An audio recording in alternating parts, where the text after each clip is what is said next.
अंग्रेजी का एक शब्द प्रचलन में आया था और महिलाओं में ज़्यादा आया था, आर्टिफिशियल ज्वेलरी। ज़्यादा पुरानी नहीं है, मुश्किल से 30, 35, 40 साल मान लो, इससे ज़्यादा पुराना नहीं है ना। उस समय बड़ी फैशन आई थी आर्टिफिशियल ज्वेलरी। तो वो आर्टिफिशियल शब्द जो था बड़ा प्रचलन में आया था। घर में सोने की ज्वेलरी है, उसके बाद भी लोग आर्टिफिशियल पहनते थे। और जब कोई अमीर आदमी आर्टिफिशियल भी पहने तो लोग क्या समझते थे, सोने की है। और गरीब यदि ओरिजिनल भी पहने, इसके पास कहाँ से आएगा, आर्टिफिशियल ही होगा, है ना। तो आर्टिफिशियल शब्द उस समय बहुत प्रचलन में आया और तब से एकदम ये चल पड़ा। और जब से आर्टिफिशियल का मतलब क्या है, जो है, जो दिखता है वो है नहीं है। सोने जैसा दिखता है मगर सोना है नहीं है। चांदी जैसा दिखता है मगर चांदी है नहीं है ना। यदि सोना कहेंगे तो ओरिजिनल चाहिए, ओरिजिनल का मतलब असली, और आर्टिफिशियल का मतलब अले हैं नकली। नहीं, मैं नहीं बोल रही, आप ही बोल के बता दीजिए मुझे, मैं तो देती जाऊंगी, आप निर्णय देते जाना। निर्णय करता आप हैं, मैं तो केवल विषय बता रही हूँ आपको। तो आर्टिफिशियल ज्वेलरी उस समय चली थी, फिर और भी चीज़ें आर्टिफिशियल चलने लगी, और भी चीज़ें, कई चीज़ें, फिर धीरे धीरे धीरे धीरे धीरे धीरे करके बहुत सारी चीज़ें आ गई, है ना। अब आ गई आर्टिफिशियल इंटेलिजेंसी। अब नेचुरल की कदर नहीं है, अब किसकी कदर है, आर्टिफिशियल की, यानी दिखावे की। जो है उसकी कदर नहीं है, जो दिखता है, होता नहीं है, उसकी कदर है। आदमी से ज़्यादा मोबाइल की कीमत है। आदमी को बेचने जाओगे तो शायद बिके ना बिके, मोबाइल जरूर बिक जाएगा, है। आर्टिफिशियल चीज़ें चली हैं, एक होती है नेचुरल लाइफ और एक होती ओरिजिनल लाइफ और एक होती आर्टिफिशियल लाइफ। वर्तमान समय में कौन सी लाइफ चल रही है, यानी दिखावे की। कौन सी है, सुख दिखता है, होता नहीं है। क्या सुख दिखता, उनके घर में गाड़ी है, कोठी है, बंगला है, ज्वेलरी है, कपड़े हैं अच्छे अच्छे पहनने के लिए, ब्यूटी पार्लर जाने के लिए पैसे हैं, बाल, ये वो दिख रहा है कि उनके पास में सुख है। अब जरा उनसे पूछो, अरे क्या बताएं, दवाई का डब्बा साथ लेके जाना पड़ता है, इसमें दर्द हो रहा है, उसमें दर्द हो रहा है, बेटा बात नहीं मानता है, बहू बात नहीं मानती है, आजकल तो ये नहीं ध्यान रखते हैं, आजकल तो ऐसा हो गया है, 100 दुख की लंबी लिस्ट तैयार हो जाएगी। सुख दिख रहा है नहीं है।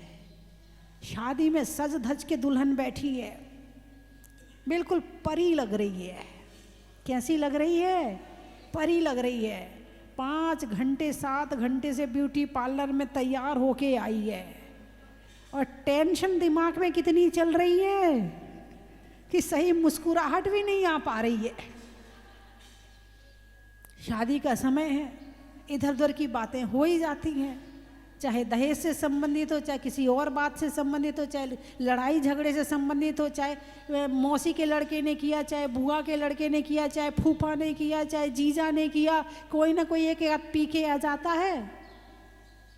और जितनी वहाँ पर खुशी चल रही थी, आके गाली गलौज शुरू कर देता है। अरे बोलिए ना, नहीं सबके में नहीं होता, किसी किसी में, है ना। तो जो सुख थोड़ा बहुत दिख रहा था वो भी खत्म। अब टेंशन सबसे ज़्यादा किसको, लड़का को और लड़की को। कहाँ से बुला लिया इनको, नहीं बुलाते तो अच्छा रहता, सारी शादी खराब कर दी, सारा प्रोग्राम खराब कर दिया, फोटो भी नहीं खिंच पा रही हैं, ढंग की वीडियो भी नहीं बन पा रही। बोलिए हाँ या ना? है ये आर्टिफिशियल लाइफ। लाइफ भी कौन सी हो गई? आर्टिफिशियल। घर में कपड़े धोने की मशीन है, वॉशिंग मशीन यानी है, मिक्सी है, ये है, वो है, टीवी है, गीजर है, एसी है, पंखा है, कूलर है, मशीनों से घर भरा पड़ा है। मशीन मतलब आर्टिफिशियल चीज़ है। मशीन का क्या मतलब? पंखा क्या देता है? हवा देता है। एसी क्या देता है? हवा, ठंडी हवा देता है।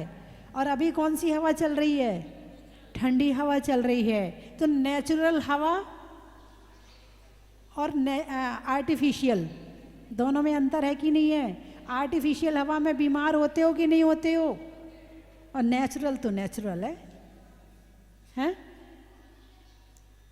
सर्दी आती है, धूप में नहीं बैठते, काले हो जाएंगे।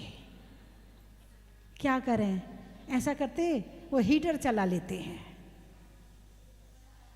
धूप में भी ताप है और हीटर में भी ताप है, लेकिन दोनों की क्वालिटी में अंतर है कि नहीं है?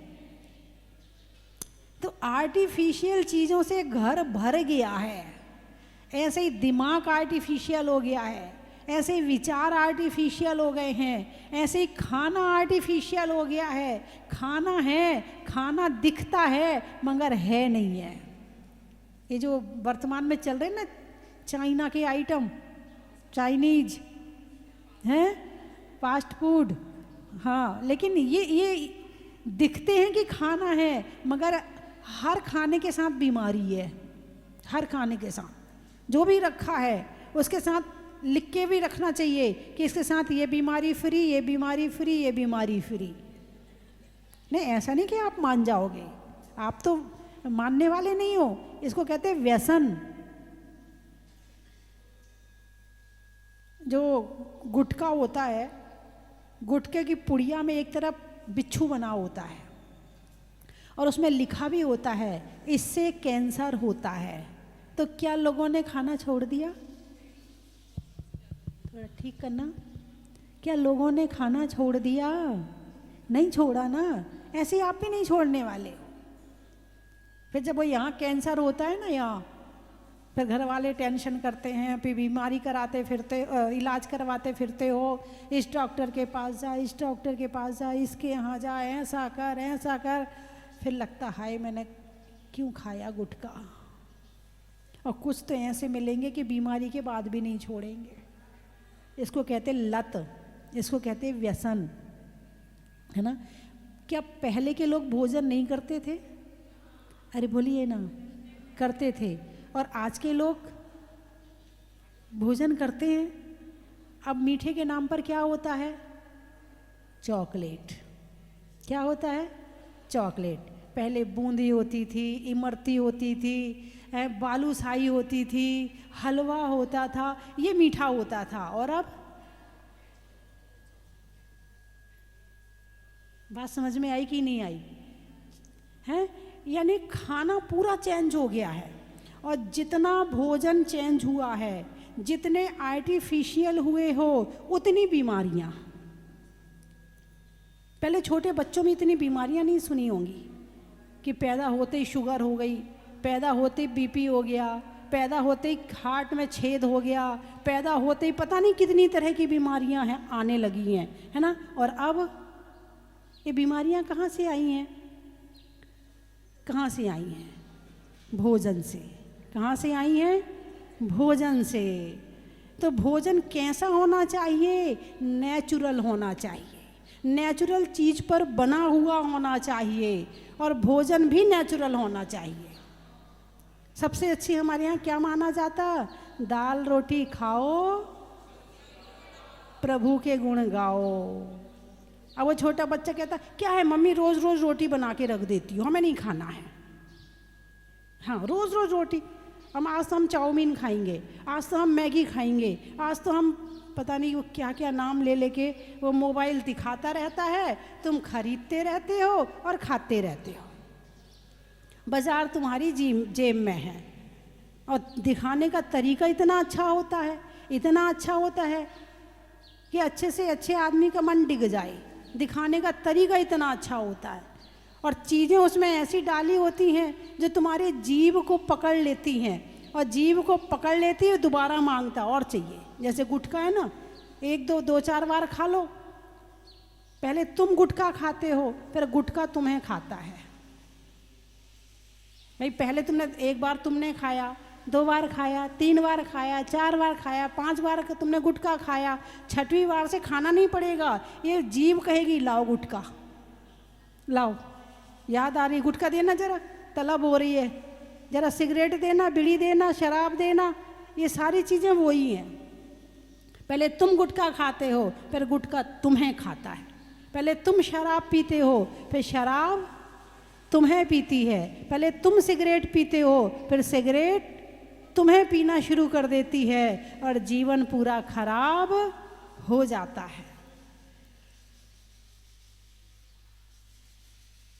एक होती है नाली और एक होती है नदी। नदी में स्वच्छ पानी बहता है, और नाली में, अरे बोलिए ना, गंदा पानी बहता है ना। बात समझ में आई कि नहीं आई? हमारे मुख से भगवान का नाम निकलता है, हमारे मुख से गुरुओं का नाम निकलता है, हमारे मुख से भजन कीर्तन निकलते हैं, तो क्या इस मुख में गंदी चीज जानी चाहिए? सोचने का विषय है, चिंतन का विषय है कि जिस मुख से भगवान का नाम लेना है, उस मुख में हमने गंदी चीज डाली है, तो क्या हमारा मुंह गंदा नहीं हुआ? और गंदे मुंह से यदि भगवान का नाम लोगे तो क्या उसका फल मिलेगा? भाई मंदिर को स्वच्छ रखते हो कि नहीं रखते हो? मंदिर में चप्पल पहन के जाते हो क्या? हैं? अशुद्धि के समय मंदिर जाते हो क्या? हैं? मंदिर में जाकर के भोजन आदि करते हो क्या? मंदिर में जाके गलत काम करते हो क्या? नहीं करते हो ना। तो ये शरीर क्या है? मंदिर है। क्या है? मंदिर है। यहाँ हर चीज स्वच्छ होनी चाहिए, तो ये मन मंदिर बन जाएगा और इसमें परमात्मा का निवास हो जाएगा। और जहाँ परमात्मा का निवास है, वो आत्मा पवित्र है, वो शरीर पवित्र है, वो जीवन पवित्र है।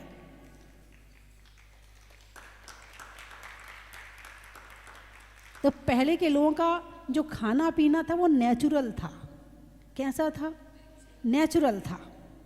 हाँ, उसमें कहीं कोई एक तो अभी कल परसों की बात महाराज जी से चर्चा चल रही थी कल स्वाध्याय में।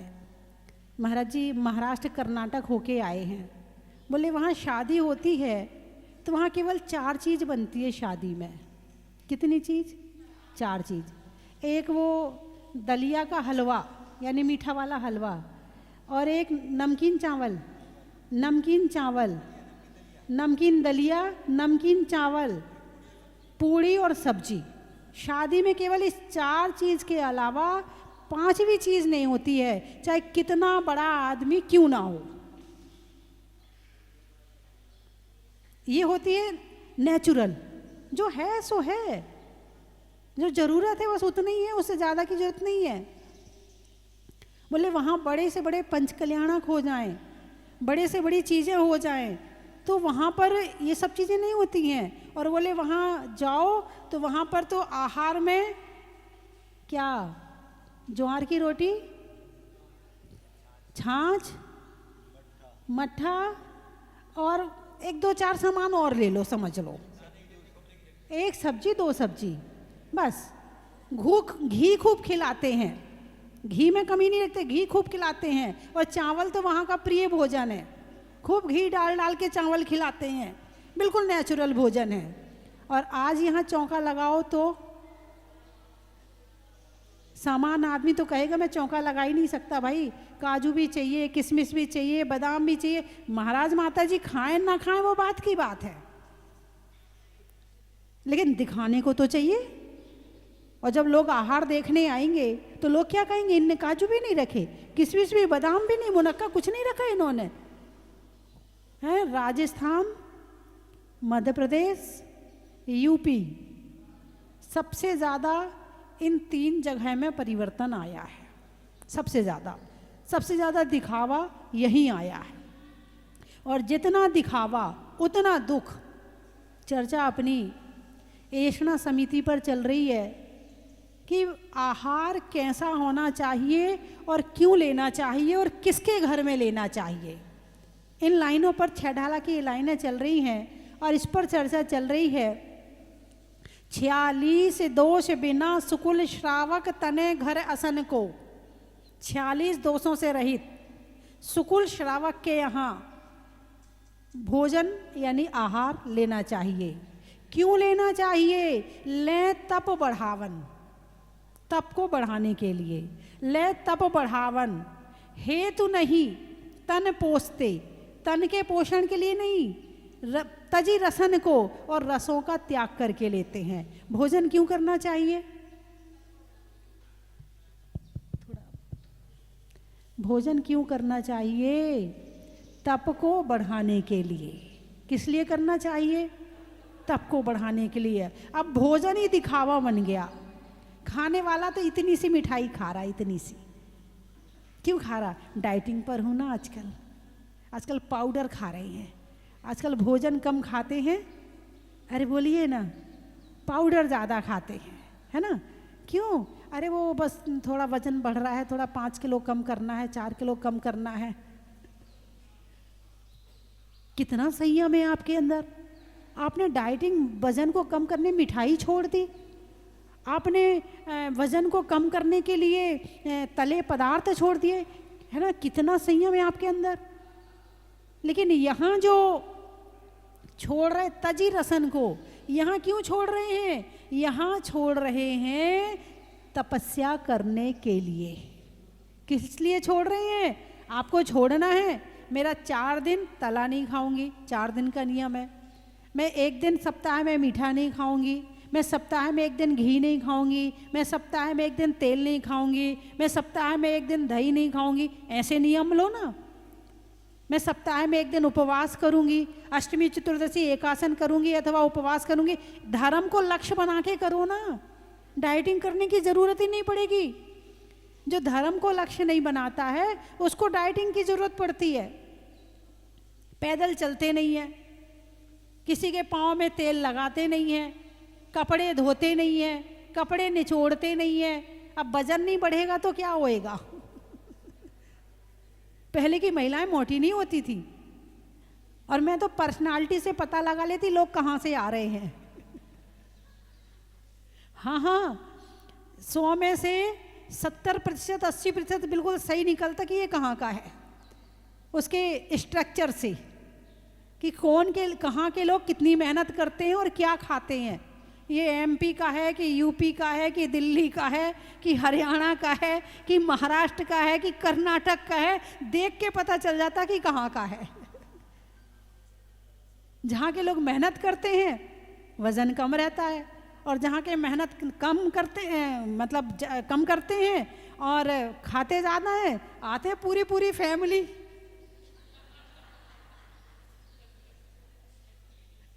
नहीं, आपकी बात नहीं करिए, आप तो सब बिल्कुल समचतुरस्र संस्थान वाले हैं। समचतुरस्र संस्थान समझते? जितनी हाइट है उसके हिसाब से हेल्थ होना, उसके हिसाब से तुम्हारे शरीर का स्ट्रक्चर होना, उसके हिसाब से आँखें होना, उसके हिसाब से नाक होना, उसके हिसाब से कान होना, उसके हिसाब से हाथ की उंगलियां होना, यानी सारी चीज़ें बिल्कुल सम चतुरस्थ, चारों तरफ से बिल्कुल एक से होना, मतलब बेढंगे नहीं लगना, कहने की बात है ना? अब वो ज़्यादा पतला एक कह रहा है मैं खाऊंगा नहीं, और बेचारी वे आजकल की छोटी बच्चियों पे तो सच में मुझे इतनी दया आती है, इतनी दया आती है। इतनी छोटी छोटी, मैं दूध नहीं पीऊंगी, मैं मोटी हो जाऊंगी ना। हो जो काम मम्मी कर रही है वही उसकी बेटी कर रही है। तुमने तो बचपन में खा लिया तो तुम्हारा शरीर तो फिर भी मजबूत है, अब उसका तो खोखला रह जाएगा,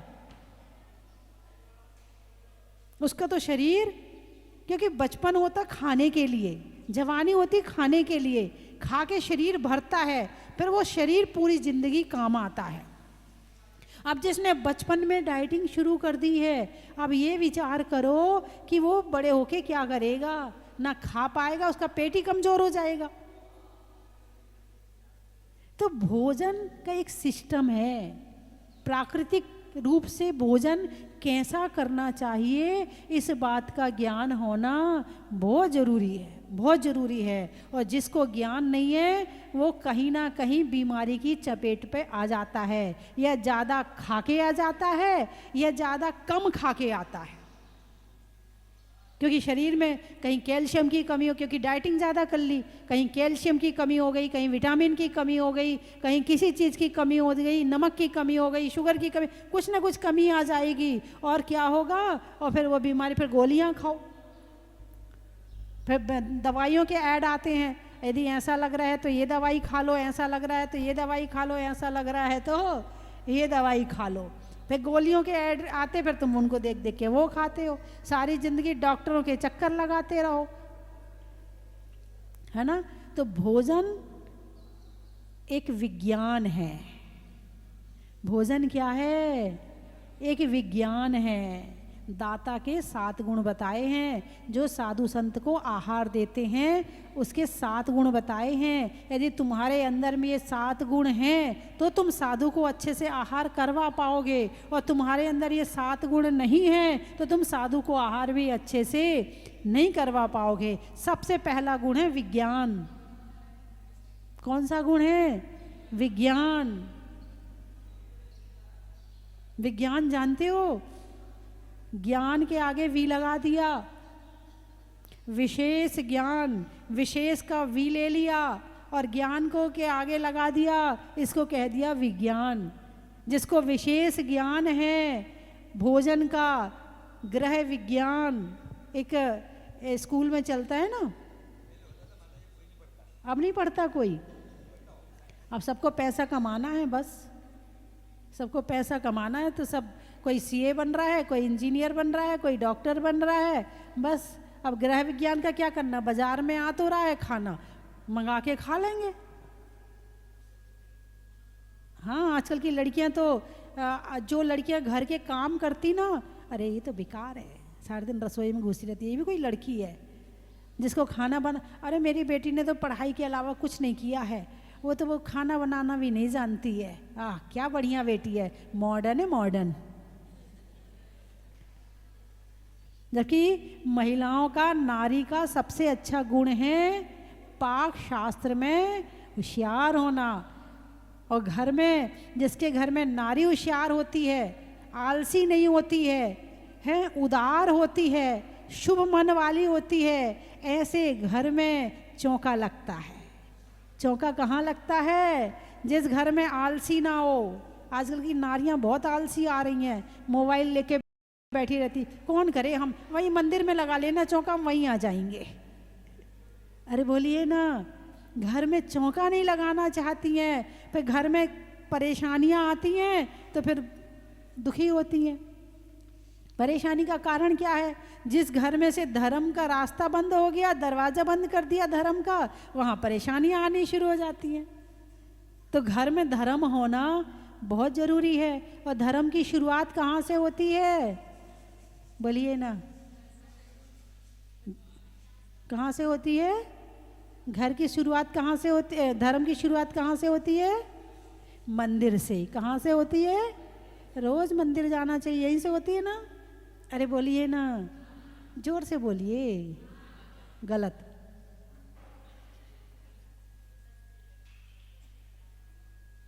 धर्म की शुरुआत होती है रसोई से।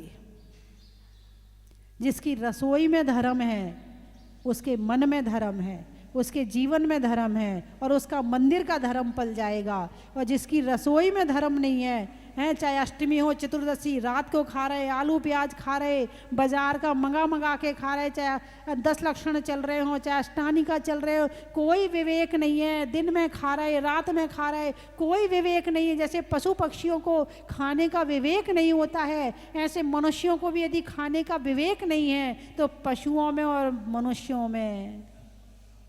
अरे बोलिए ना, नहीं, मैं नहीं कह रही, मैं नहीं कह रही। पशुओं के सामने कुछ रख दो खाने के लिए, उन्हें तो भूख लगी है, खाना है ना, और आपके सामने कुछ दिखा दो अच्छा बढ़िया सा दिखता हो, बस तुम भी खाने तैयार हो जाओगे। तो तुम में और उनमें अंतर क्या है? क्या खाना, कैसा खाना, कब खाना, क्यों खाना, इस बात का ज्ञान होना जरूरी है। और जो खुद का ज्ञान रखता है, जो संतों को आहार देगा, तो उन्हें ज्ञान रहेगा मौसम कौन सा चल रहा है, बारिश का मौसम है कि कौन सा मौसम है। लेकिन नहीं, वहाँ तो बस हमसे ले लो, चाहे दूध के ऊपर जूस देना पड़े, मगर हमारे हाथ में जूस है तो तुम ले लो बस। ये नहीं देखना कि तुमने क्या लिया क्या नहीं लिया, ये नहीं देखना है, बस हमारे हाथ में है ना। और जिससे ना लो, माता जी ने हमारे हाथ से लिया नहीं, हमारे हाथ से लिया नहीं, हमारे हाथ में आते ही मना कर देती हैं, शिकायतें शुरू हो जाती। अरे ज्ञान तो लगाओ कि कौन सी चीज़ के कितने ग्रास चलने हैं, कौन सी चीज़ कब किसके बाद देनी है, 24 घंटे में एक बार आहार लेना है। तो इस बात का ज्ञान होना ज़रूरी है कि कितना कितना लेना है, कितना पानी लेना है, कितनी रोटी लेना है, कितना चावल लेना है, कितना फ्रूट लेना है। इस बात का ज्ञान होना बहुत ज़रूरी है। अब भोजन ही भोजन ले लेंगे और पानी नहीं लेंगे तो दिक्कत हो जाएगी, पानी ले लेंगे और भोजन नहीं लेंगे तो दिक्कत हो जाएगी, जूस ही जूस ले लेंगे और नहीं लेंगे चीज़ें तो दिक्कत। तो बैलेंस क्या करना पड़ेगा? बैलेंस बनाना पड़ेगा कि कौन सी चीज़ कितनी लेनी है। इस बात का यदि ज्ञान है तो त्यागी व्रतियों को ज़्यादा होता है। जो अपने भोजन को सीमित कर लेते हैं, उन्हें अपने भोजन में ज्ञान हो जाता है धीरे धीरे, शरीर का ज्ञान। कुछ लोग कहते हैं हमें तो सब चलता है, अरे माता जी क्या है, इसके बाद ये नहीं खाने, इसके बाद ये नहीं खाने, हम तो सब खा लेते हैं। कुछ लोग कहते हैं मुझसे आके कहते हैं आहार में, कहते अरे माता जी कुछ नहीं होता, ले लो ना, इसके बाद ये नहीं लेना, इसके बाद ये नहीं लेना, इसके बाद ये लेना, इसके बाद। माता जी कुछ नहीं होता, हम तो सब खा लेते हैं, जो जब आता हम तो सब खा लेते हैं। 40-45 तक तो शरीर सहन कर लेता है, उसके बाद खा के दिखाना, उसके बाद खा के दिखाना, फिर पता चल जाएगा। जब अब पता चलना शुरू से सीखा नहीं, और जब सीखा नहीं तो बीमारियां शुरू हो गई। अब बीमारियां अभी भी यही नहीं पता कि क्या खाना क्या नहीं खाना, जो नहीं खाना वो भी खा रहे हैं, पता ही नहीं है कि क्या खाना। फिर टेस्ट करवाते फिरते हैं, फिर एलर्जी टेस्ट करवाओ, ये टेस्ट करवाओ, वो टेस्ट करवाओ। अरे बोलिए ना, हाँ या ना। तो एक महिला नहीं होती है, एक माँ नहीं होती है, एक वैज्ञानिक होती है। और जिस घर की माँ महिला वैज्ञानिक है, उस घर में बीमारियां कम आएंगी, और जिस घर की महिला वैज्ञानिक नहीं है, उस घर में बीमारियां आती चली जाएंगी। और रही बात मानने की, जब महिलाओं में बात मानने की आदत नहीं है, तो तुम्हारे बच्चे तुम्हारी क्या बात मानेंगे? हाँ या ना? तुम अपने पति की बात नहीं मानती, तुम उससे लड़ती झगड़ती हो, तो तुम्हारे बच्चे तुम्हारी बात नहीं मानते, वो तुमसे लड़ते झगड़ते हैं।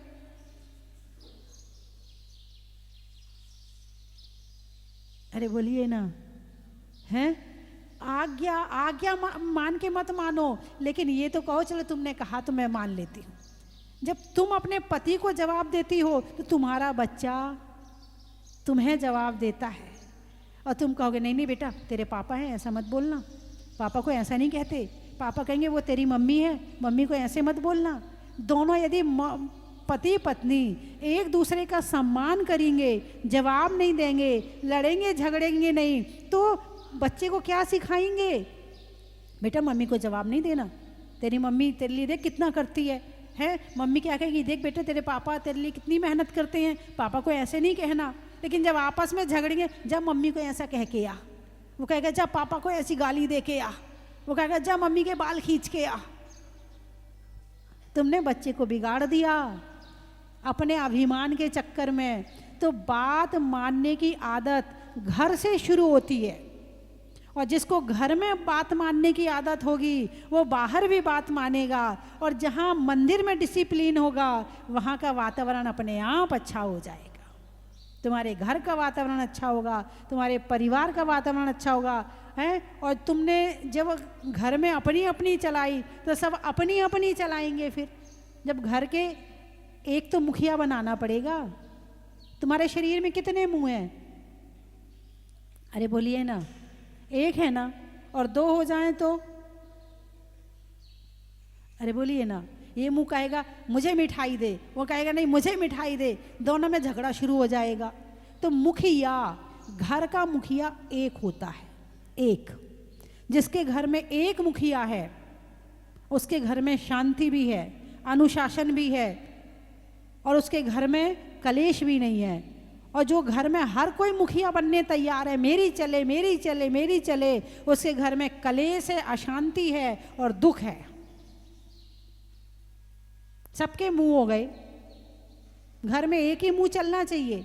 जब सबके मुंह चलेंगे तो कलेश होगा, और एक का मुंह चलेगा तो आराम से पूरा शरीर स्वस्थ रहता है। ऐसे घर का वातावरण स्वस्थ रहेगा।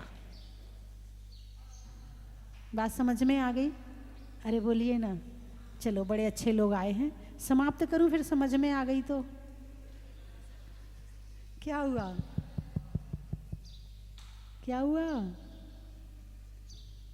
अब आपको जाना भी तो है ना, और अभी हमें महाराज जी को भी सुनना है ना? चलिए, मैं 3 चीज़ें बोलूँगी, आपको कहना बड़ा ही महत्व है ना?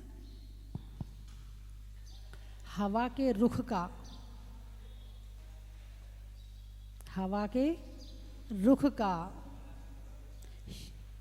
जीवन में सुख का, शरीर में एक मुख का बड़ा ही महत्व है। रसोई में धनिया का, जातियों में बनिया का, और घर में एक मुखिया का बड़ा ही महत्व है। अनाज में चने का, गर्मी में पने का, और बड़ों की बात मानने का बड़ा ही महत्व है। हिंदी में मात्रा का, स्कूल में छात्रा का, और आज रोपा वालों की यहाँ तक की पद यात्रा का बड़ा ही महत्व है। कहाँ कहाँ से आए हो? हाट पिपलिया। अच्छा, सावन में बिया का, दिवाली में दिया का, और आने वाले में हाट पिपलिया का बड़ा ही महत्व है। सूरत प्रभु की मूरत का, मनुष्यों की जरूरत का, और आने वालों में सूरत का बड़ा ही महत्व है। बच्चों में शोर का, जंगल में मोर का, और आने वालों में इंदौर का बड़ा ही महत्व है। टोंक, अच्छा, सब्जी में छौंक का, दिल्ली में चांदनी, क्या बात है, और आने वालों में टोंक का बड़ा ही महत्व है। बांसवाड़ा, अच्छा, गर्मी में घड़ा का, तौलने में धड़ा का, और आने वालों में बांसवाड़ा का बड़ा ही महत्व है। आप लोग बता दो। शाहपुर, गाने में सुर का, रिश्तों में ससुर का, और आने वालों में शाहपुर का बड़ा ही महत्व है। किशनगढ़, वृक्षों में बड़ का, नहीं करने में गड़बड़ का, और आने वालों में किशनगढ़ का बड़ा ही महत्व है। जयपुर, अच्छा, सांस के सुर का, सांस के सुर का, देवों में असुर का, और आने वालों में जयपुर का बड़ा ही महत्व है।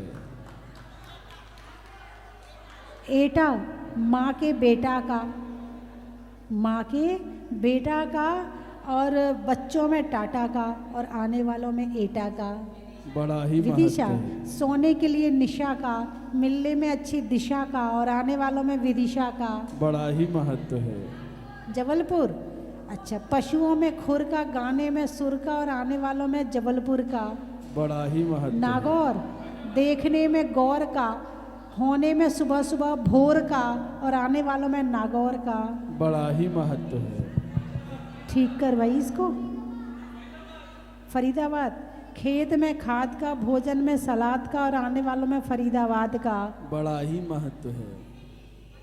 दिल्ली, त्रियंचों में बिल्ली का, डंडा में गिल्ली का, आने वालों में दिल्ली का बड़ा ही महत्व है। गुवाहाटी, ट्रेन में टीटी का, घर में बेटी का और आने वालों में गुवाहाटी का। बड़ा ही महत्व है। गोरदा, कोटा, फूल में कांटा का, रसोई में आटा का और आने वालों में कोटा का। बड़ा ही महत्व है। बोहरी, बोहरी, बोरी, बोरी, बोरी, बोरी, अच्छा। घर में छोरी का, नहीं करने में तोरी मोरी का और आने वालों में बोरी का। बड़ा ही महत्व। बांसा, बांसा। अच्छा। नहीं होने में निराशा का, अच्छी काम की आशा का और आने वालों में बासा का। बड़ा ही महत्व है। गड़ी, भोजन में बड़ी का, बूढ़ों में छड़ी का और आने वालों में गड़ी का। बड़ा ही महत्व है। बोल दिया। दुर्ग, अच्छा। गणित में वर्ग का, गोत्र में गर्ग का और आने वालों में दुर्ग का। बड़ा ही महत्व है। चावल में चुनने का, बुनाई में बुनने का। अब मुनिश्री का प्रवचन सुनने का। बड़ा ही महत्व है।